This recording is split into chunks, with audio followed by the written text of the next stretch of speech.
Bom dia. Vamos iniciar aqui uma live falando de Mengão, falando do futebol brasileiro do modo geral. Vamos lá, só compartilhar aqui essa live no nosso grupo de WhatsApp. Só um minutinho.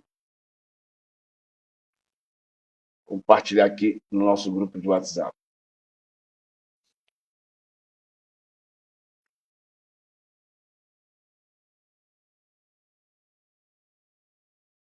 Vamos lá. Rapidamente. Esperar a galera chegar aqui um pouquinho.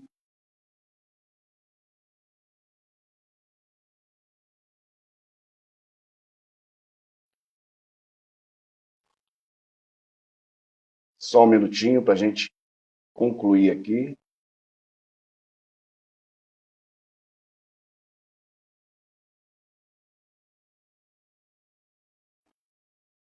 Vamos lá. Bom, primeiro a gente vai falar sobre a missão de Felipe Luiz nesta semana aí. Enquanto o pessoal vai chegando aí, a gente vai trazer essa informação, porque o Felipe Luiz tem 27 jogos de invencibilidade.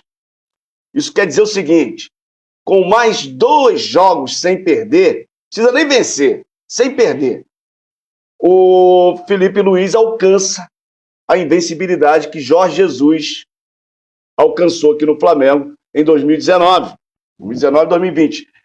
Então, quer dizer o seguinte: se o Felipe Luiz não perder para o Central Córdoba, que eu acredito que vai vencer, e não perder para o Grêmio no domingo, o jogo é 5h30 da tarde, pelo Brasileirão, estará igualando, pelo menos, na invencibilidade, o nosso técnico Jorge Jesus, né, que marcou a história no Flamengo e é, de certa forma, o Jorge Jesus, um fantasma, né? Porque depois de Jorge Jesus, muitos técnicos passaram pelo Flamengo e não conseguiram o êxito que ele conseguiu. O Dorival conseguiu a Copa do Brasil e a Libertadores, o Rogério Ceni conseguiu o Campeonato Brasileiro, mas, né, não foram aquele futebol, né, vistoso, né? Não foi uma coisa assim que a gente possa dizer maravilhosa. Acredito até que o técnico Renato Gaúcho, com os resultados que ele conseguiu ali, tenha feito o Flamengo jogar um futebol até melhor do que jogou o Dorival Júnior, por exemplo, que ganhou a Copa do Brasil e a Libertadores. E o Renato Gaúcho, de certo modo, ele, por pouco, não conseguiu aquela Libertadores, né? Essa que é a grande verdade. Mas, de certa forma, o Felipe Luiz, que começou no ano passado, tem 6 meses aí de técnico, o Felipe Luiz vem conquistando coisas importantes para o Flamengo. Primeiro é a consistência do futebol do Flamengo. Então, o Flamengo até agora, com o Felipe Luiz, foram mais de 30 jogos e o cara só perdeu um jogo, né? Tem 27 jogos invicto. Isso é uma coisa que a gente tem que, né? Tem torcedor que reclama do Felipe Luiz, eu vejo nos comentários do vídeo, e eu fico impressionado, porque a gente pode ter uma crítica ali, ele demorou a mexer aqui, ele não coloca o Matheus Gonçalves ali, enfim, o Luiz Araújo é jogador para jogar no segundo tempo. Mas, minha gente, vamos analisar, o cara tem aí 6 meses como técnico de futebol e conquistou a Copa do Brasil, conquistou o campeonato estadual. Do que o flamenguista, nesse momento, pode reclamar? Na minha opinião, em nada, cara. A gente pode fazer uma crítica aqui ou ali, construtiva, mas a gente tem que agradecer o trabalho que está sendo no Flamengo. O próprio diretor técnico do Flamengo, o José Boto, para mim é uma grata surpresa. A gente estava acostumado com o amadorismo do Marcos Braz, apesar que o Marcos Braz também tem aí, né, as suas virtudes. O Marcos Braz conquistou muita coisa no Flamengo junto com o Rodolfo Landim. A gente também não pode ser mal agradecido. Houveram erros, houveram muitos erros por parte deles, mas conquistaram muita coisa pelo Flamengo. O Flamengo mudou de patamar, começou lá com Bandeira, né, na reversão das dívidas, né? Enfim, o Flamengo conseguiu ser um clube estável, né? O Flamengo não atrasa salário há mais de 10 anos. Não sabe mais o que é isso. Né? E detalhe, o Flamengo hoje paga bem aos seus funcionários, aos seus jogadores. E, acima de tudo, o Flamengo tem uma infraestrutura. Uma vez eu falei isso aqui, e alguns torcedores que não são flamenguistas e não conhecem o que é o Flamengo, né? O que é o centro de treinamento do Flamengo, o Jorge Elal, o Ninho do Urubu, falou, mas que infraestrutura o Flamengo tem? Os caras não procuram se informar e vêm para a internet falar bobagem. Pô, a infraestrutura que o Flamengo tem hoje é melhor até que muitos clubes grandes na Europa. Isso dito pelos próprios jogadores que vêm de lá. Então o Flamengo hoje dá todas as condições para os jogadores, para a comissão técnica, fazer um excelente trabalho. Então só depende deles quererem. E para o jogador não se acomodar, você precisa de uma comissão técnica ativa. Você precisa de um diretor técnico que esteja presente, que não tenha uma outra profissão, um outro trabalho, que tem que ficar se dividindo.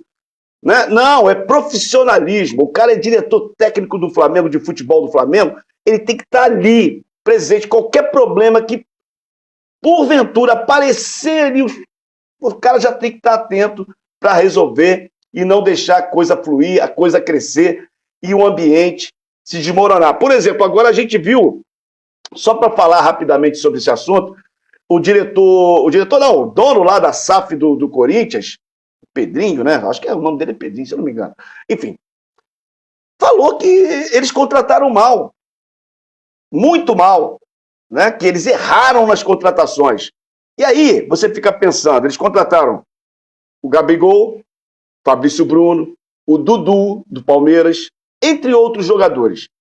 Como esses jogadores vão olhar para essa fala do dono da SAF? Aí você vê o seguinte, você ter SAF não é sinônimo de você ter profissionalismo. Haja visto aqui no Rio de Janeiro o Botafogo. Ah, mas o Botafogo ganhou o Campeonato Brasileiro, ganhou o Libertadores. Ganhou. Concordo. Mas você vê que falta um profissionalismo. Ganhou talvez, como o Fluminense também ganhou a Libertadores no ano anterior. Você vê que falta um profissionalismo do próprio John Textor, que manda jogador para lá, tira jogador para cá, não contrata técnico, ficou um tempão sem técnico. Imagina se isso fosse no Flamengo, a repercussão que isso seria. Não teve quase repercussão porque foi no Botafogo. Essa é a grande verdade. Se fosse no Flamengo... Bom, agora, a gente, para falar aqui rapidamente dos árbitros afastados, né, cara? Porque 2 árbitros foram afastados na segunda rodada do Campeonato Brasileiro. E um é carioca, né? Um árbitro é carioca. O primeiro árbitro que foi afastado é deixa eu ver o nome dele aqui, Marcelo de Lima Henrique. Não só ele, como também o quarto árbitro, o árbitro do VAR, Luciano da Silva Miranda, os dois do Ceará.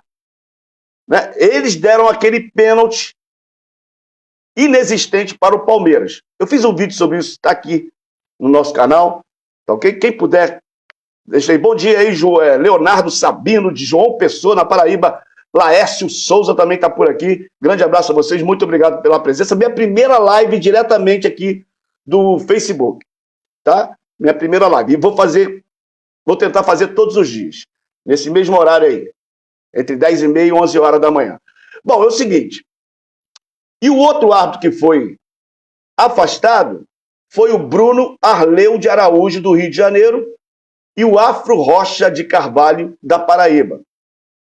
Bom, o primeiro marcou aquele pênalti inexistente a favor do Palmeiras. Toda hora tem um pênalti. Isso não é de hoje não, hein, cara? E depois vem falar. Se fosse com o Flamengo isso, galera, se fosse com o Flamengo, rapaz, o Brasil tava pegando fogo. Tava pegando fogo. Mas como é com o Palmeiras, né, a imprensa paulista fica, caladinho. Bom, Esse foi o do árbitro do Marcelo de Lima Henrique, lá do Ceará. Agora, o árbitro que apitou Internacional e Cruzeiro, o cara expulsou o zagueiro do Cruzeiro e o cara não fez nada, cara. O cara não fez nada. E o árbitro simplesmente expulsou o cara. E o VAR não chamou. Imagina se isso é pro Flamengo, galera. É por isso que eu tô falando. Porque qualquer coisinha que acontece, se não for 100% gol, tiver qualquer pingo de dúvida, eles, né, armam um circo para poder ficar falando do Flamengo. Olha aí, João Gonçalves aí de Mato Grosso. Valeu, querido, bom dia para você também. Então, a gente vê como é que são, né, duas coisas diferentes, né? Quando é com o Flamengo é uma coisa, quando não é com o Flamengo é outra coisa completamente diferente. O Lu Santos está aqui, ó. E a Lulu Santos quis evitar. Brincadeira. Engraçado, se não me engano, na época do JJ, não machucavam tantos jogadores. Ou estou enganado? Cara, eu realmente não. Eu sinceramente não me lembro bem, assim. Eu também não vou ficar aqui mentindo, dizendo que eu lembro de tudo que aconteceu em 2019, porque as coisas vão acontecendo, a gente que vive de Flamengo, a gente fala de Flamengo todo dia, tanta coisa que acontece todos os dias no Flamengo. Mas eu concordo contigo, Lu Santos, porque a gente não tinha, né? E o Flamengo tinha um elenco menor, vocês lembram disso. Mas não é verdade que o JJ não poupava, tá, cara? Ele poupava, mas ele não poupava a equipe toda, por exemplo, igual fazia, por exemplo, o Dorival Júnior, que na Libertadores entrava com um time e no Brasileiro um time completamente diferente. Não, JJ mudava 2, 3 jogadores, 4 no máximo, e assim ele ia conseguindo manter. E também foi um ano atípico, né? Porque, se a gente lembrar, poucos jogadores se machucaram naquele ano. O próprio Rodrigo Caio jogou a temporada toda, jogou até a final da Libertadores contra o River Plate, né? Ademir Menezes, depois do pessoal fala que só o Flamengo é ajudado. Eu acho que a sua fala não está incorreta, desculpa te corrigir. Só o Flamengo. O Flamengo não é beneficiado. O Flamengo não é beneficiado. Pelo contrário, eu vejo o Flamengo sendo mais prejudicado, errando mais contra o Flamengo do que errando a favor.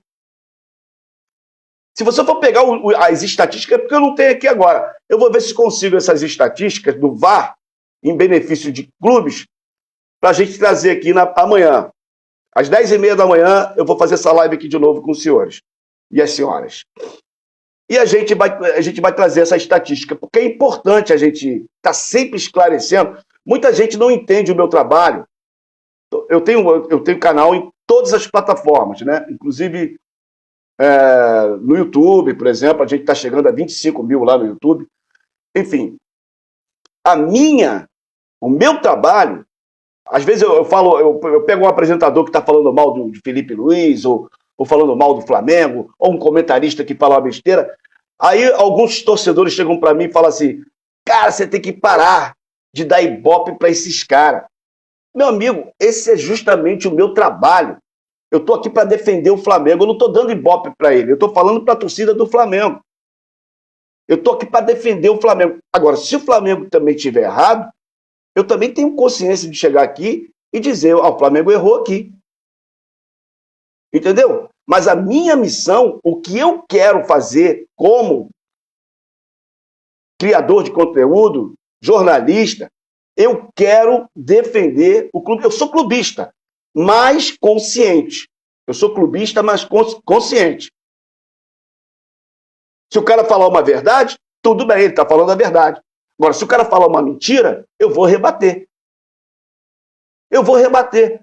Seja ele quem for. Por exemplo, agora eu estava lendo aqui um comentário do meu canal no YouTube, onde um cara, eu fiz um vídeo, e ele comentou o seguinte, quer ver? Ah, rapaz, eu acho que eu não vou achar. Eu fiz esse vídeo que eu falei dos árbitros afastados, e ele veio falar que o Flamengo nasceu em 81, quando houve o maior roubo da história Aquela história que os mais antigos sabem contra o Atlético Mineiro, né? Contra o Atlético Mineiro, o Flamengo, 5 ou 6 jogadores do Atlético Mineiro foram expulsos porque não quiseram jogar bola, porque o árbitro, cara, foram 3 jogos para decidir quem ia se classificar. Os dois primeiros jogos foi uma porradeira danada. Então José Roberto Reis chamou os capitães das 2 equipes e falou o seguinte, meus amigos, é o seguinte, eu hoje não vou tolerar violência. O primeiro que der um carrinho, o primeiro que fizer uma falta grave vai ser expulso direto, não vai ter negócio de cartãozinho amarelo, não. Tá combinado? Tá combinado. Cara, o Zico no meio do campo, o Reinaldo, que era centroavante do Atlético Mineiro, deu um carrinho no Zico, quase quebra a perna do Zico. Aí o José Roberto Reis expulsou o Reinaldo, que era um grande jogador, um grande centroavante. O que aconteceu? Aconteceu que os jogadores do Atlético Mineiro começaram a fazer coisas terríveis dentro de campo. Peitar árbitro, não querer jogar bola. Cara, começaram a fazer um monte de coisa e aí foi sendo um expulso atrás do outro. Ok? Com isso, a partida teve que ser encerrada e o Flamengo foi dado como o classificado. A partir daí, o Flamengo ganhou a Libertadores, o Flamengo ganhou o Mundial, e o Flamengo foi tetracampeão brasileiro na década de 80 com esse time, o Zico, né? E aí eu te pergunto, você acha que esse Flamengo precisava de um árbitro para ganhar do Atlético Mineiro, que não ganhou absolutamente nada na década de 80 em títulos nacionais? Ganhou o Campeonato Mineiro. Eu só faço essa pergunta para o atleticano. O Atlético ganhou o quê na década de 80, já que o time do Flamengo, que ganhou tudo, precisava de árbitro para ganhar de vocês? Então, na verdade, não é o maior roubo da história, é a maior mentira da história. E o castigo veio no ano passado. Né? Um castigo merecido. O Flamengo foi o primeiro campeão dentro da Arena Galo Cego. A Arena Nova dos caras. O primeiro campeão lá dentro foi quem? O Flamengo. Castigo, sabe por quê? Porque mentiram. 40 anos mentindo. Castigo vem a cavalo. Aliás, não vem a cavalo, porque demorou tanto tempo, né? João Gonçalves, porque eles... Elias Júnior. Júnior.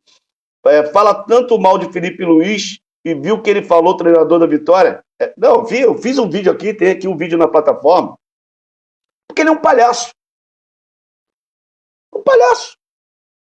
E, aliás, quem está lá com ele é Glenda Kozlov, acho que é o nome dela é esse, a Glenda, que era da Globo, e é uma flamenguista.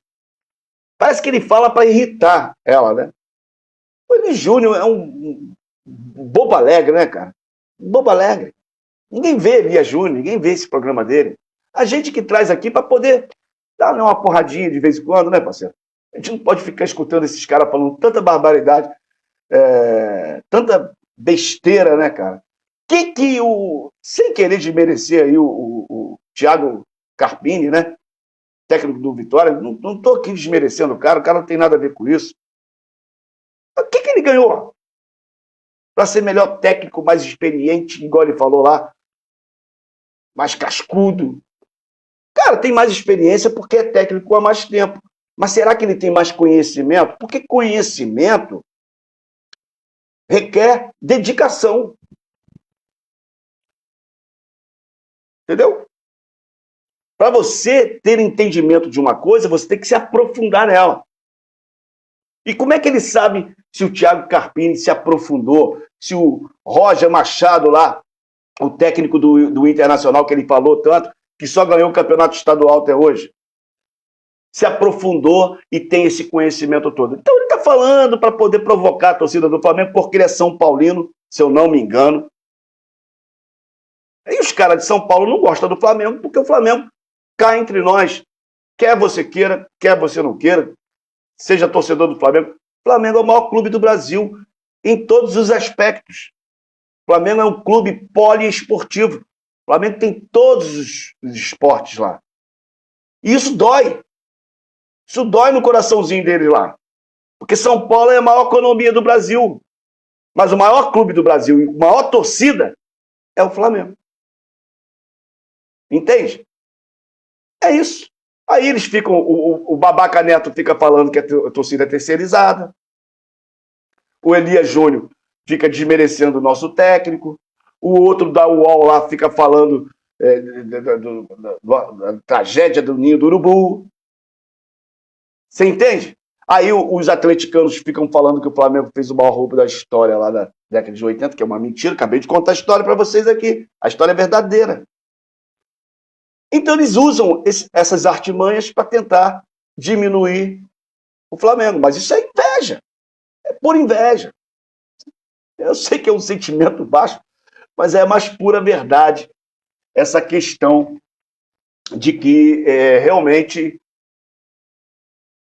a imprensa paulista ela tem um problema com o Flamengo, né? Bom, o Vasco firmou aí um acordo com o Flamengo e Fluminense para mandar jogos no Maracanã até 2026. Cara, eu acho interessante que aí acaba com essa ladainha, tá? Eu não acho legal levar o Flamengo para jogar em São Januário. Nada contra o estádio de São Januário, mas é um estádio que não tem condições de levar duas torcidas grandes aqui no Rio de Janeiro. Nem Vasco e Fluminense. Talvez um Vasco e Botafogo, tudo bem, porque são torcidas amiguinhas, né? Eles se unem para torcer contra o Flamengo. Então são co-irmãs, vamos dizer assim. Então não tem problema nenhum botar lá o Botafogo e Vasco lá, não tem problema nenhum. Tá? Agora, um Flamengo e Vasco em São Januário não tem a mínima condições, não tem a mínima lógica. Então, por isso, esse acordo firmado com o Vasco vai dar direito ao Vasco, porque saiu aqui do computador, esse computador meu tá uma porcaria, tô comprando um novo. Então, olha só, o Vasco vai poder mandar, depois de longa novela, Flamengo e Fluminense chegaram a um acordo com o Vasco sobre o uso do Maracanã, né, pela equipe aí Cruz Maltina. Desse modo, ficou decidido que o time de São Januário terá direito a mandar 8 jogos no Maracanã, 8 jogos, em 2025 e 2026, sem contar os confrontos com os rivais do Rio de Janeiro, os confrontos com Flamengo e Fluminense. Além disso, o Vasco terá direito a 50% dos ingressos para a torcida nos clássicos contra o Flamengo e Fluminense. Será 50% o mando de campo, independente do mando de campo, será 50% para cada lado. E, bom, agora só não sei como é que eles vão fazer na questão do gramado. Vocês sabem que o gramado, quanto mais jogos se tem, né, o gramado fica aí com seus problemas. Tomara que eles consigam manter realmente um gramado satisfatório, porque aí, senão, o Flamengo perde tecnicamente. Quando você tem aí um gramado deficitário, você acaba perdendo tecnicamente, e isso não pode acontecer justamente porque o Flamengo é um time que tem grandes jogadores, contrata grandes jogadores, paga grandes salários, então o Flamengo tem que aproveitar o máximo desses jogadores. E para isso acontecer, o Flamengo tem que jogar em um gramado, pelo menos ali, né, um gramado decente. E isso não aconteceu, apesar de que eu até eu postei um vídeo aqui no Face do Barradão, do gramado do Barradão, antes da partida. Mas durante a partida a gente viu que aquilo ali era simplesmente maquiagem. Né? Pura e simplesmente maquiagem. Porque o gramado estava horrível, os próprios jogadores estavam reclamando. Gramado duro, esburacado. E o Flamengo vinha daquela viagem terrível, né? De 12 horas para ir, 12 horas para voltar. Inclusive, cara, teve torcedor que falou assim: esse negócio de jogador tá cansado. Cansado fica o trabalhador, que sai 6 horas da manhã para trabalhar. Cara, eu trabalhei mais de 25 anos saindo de casa antes das 6 da manhã, 5h30 da manhã. Só que uma coisa é uma coisa, outra coisa é outra coisa, né, galera? A gente não pode confundir as coisas. Jogador de futebol hoje é atleta. E o atleta, quando ele não tem ali um descanso satisfatório, ele corre risco de lesões musculares, que vai deixar fora de partidas. Então tudo tem que ser muito bem planejado, muito bem articulado, para que esses jogadores não sofram esse tipo de situação. Bom dia, sou de Santa Luzia, São Gonçalo. Ih, Santa Luzia, Wagner Misael dos Santos. Santa Luzia que é pertinho da gente. Eu sou daqui da Trindade. Vanderlei Simões. Bom dia, nação rubro-negra. Fala, Vanderlei, grande abraço para você. Então é isso, né, galera? Trouxemos aí algumas informações, alguns diálogos, trocamos essa ideia. Amanhã, às 10h30 da manhã, estarei aqui de volta no Facebook, ao vivo, trocando essa ideia com vocês. Amanhã teremos, né, Flamengo e Central Córdoba pela Libertadores às 9h30 da noite. Precisamos dessa vitória para manter a dianteira, né? Flamengo realmente ganhando do Central Córdoba será sensacional, porque a gente vai chegar aí a 6 pontos. Bom, deixa eu só colocar aqui a classificação da Libertadores para a gente fazer uma articulação aqui. Né, para a gente fazer uma articulação para ver o que a gente tem que torcer, né, para poder acontecer e o Flamengo ficar mais tranquilo. O Flamengo tem 3 pontos nesse momento na Libertadores. O Central Córdoba tem 1, o LDU Quito também tem 1 e o Deportivo Táchira tem 0. Agora, o Flamengo vai pegar o Central Córdoba no Maracanã, certo? E os nossos concorrentes, o Deportivo Táchira, vai jogar com o LDU lá em Quito, lá na altitude. Provavelmente o LDU deve vencer essa partida. Seria quase um milagre o Deportivo Táchira empatar. Márcio de Itaboraí, Márcio Viana, Marcinho. Fala, Márcio, beleza, meu amigo? Satisfação em tê-lo aqui. Então, eu acho difícil que o LDU não vença essa partida contra o Deportivo Táchira, então o Flamengo tem que fazer o seu dever de casa e vencer o Central Córdoba aqui no Maracanã, e vai vencer, porque depois o Flamengo vai subir a montanha, vai lá para Quito, 2.800 metros de altitude lá, e vai enfrentar o Quito lá na altitude. Então o Flamengo fazendo esses 6 pontos aí vai ser importante. O ideal seria que o Flamengo vencesse todas as partidas, para tentar ser aí o melhor primeiro lugar e, com isso, a partir das oitavas, jogar todas as segundas partidas em casa. Decidir em casa, né? Tirando a final, porque a final é uma final única, que ainda não está decidido, pode ser que seja aqui no Mané Garrincha, mas ainda não foi definido ainda, né? Vamos aguardar para ver se isso vai rolar. Tá bom? Então, quero agradecer a todos aí. Quem quiser participar da nossa live amanhã, às 10h30 da manhã, estaremos aqui trazendo todas as notícias, aprovada a escalação do Flamengo, tudo que acontecer, a gente vai trazer e a gente vai trocar essa ideia aqui às 10h30 da manhã. Então, eu conto com você, Misael, Gedielson, Wagner Misael, Vanderlei Simões, Márcio Viana, Ademir Menezes, deixa eu ver quem mais esteve aqui, Leonardo Sabino, Laércio Souza, João Gonçalves, Lu Santos, Ademir Menezes, enfim, todos vocês, meus amigos rubro-negros, agradeço de coração a presença aqui. Conto com vocês amanhã às 10h30 da manhã para a gente trocar esse papo aqui, maneiro, falando de Flamengo. Valeu? Grande abraço, saudações rubro-negras.